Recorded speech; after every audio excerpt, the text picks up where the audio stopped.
Welcome back, everybody. So I decided to leave Ngobile back in the studio and come Tilwe to outside Sibetho Moya as we have a conversation with the head of the youth development program in the city of Cape Town. She goes by the name of Abigail Jacobs Williams. Thank you so much for joining us. So we're going to get straight into it. Please tell us a bit about your job and what it entails.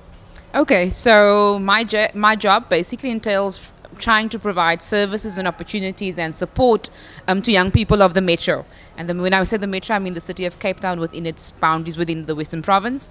And we do a range of things for young people. Young people in this context is aged 14 to 35 years old, and it's aligned to the National Youth Development Policy.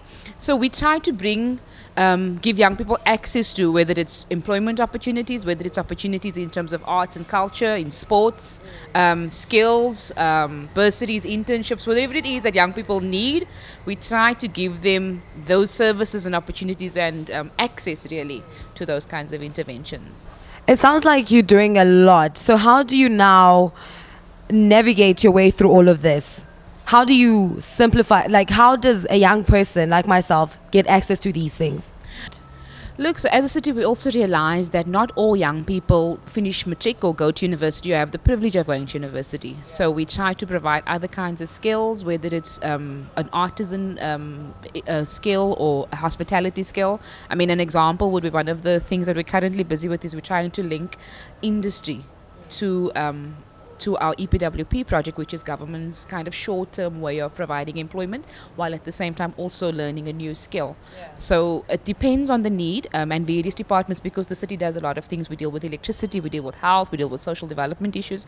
So many of the departments are now already trying to identify possible skills, even in the form of careers, and link their interventions to that so that they can ensure that young people get the necessary training within a particular skill. So whether it's hospitality, whether it's peace officers via, the whole safety and security thing, whether it's health or whether you're a home-based carer or whatever it might be. So it depends on the need, and again, it's important for young people to be able to access their local sub-councils, because there they can also register on the database. So if they're looking for employment, one of the things that we're pushing at the moment is to ensure that as much as we want to give temporary employment, we need to link it to a skill. So they have to register on the database, make sure that they already highlight what the skills that they have in their hands. So whether it's a grade 9, whether it's an artisan, whether it's a plumber, whether it's a nurse, register on there, because it also gives you access to other kinds of opportunities, but it also can give you an access to a learnership or a bursary, because we're trying to link all of the things that we do for young people. Okay, so do these young people need a qualification to have access to any of these services? No. I mean, not everything that we offer requires a qualification. So if you're interested in sports and you're wanting to have access to a facility where you're wanting to do bodybuilding or just kick a ball, you're welcome to just access your local community center who offers these programs.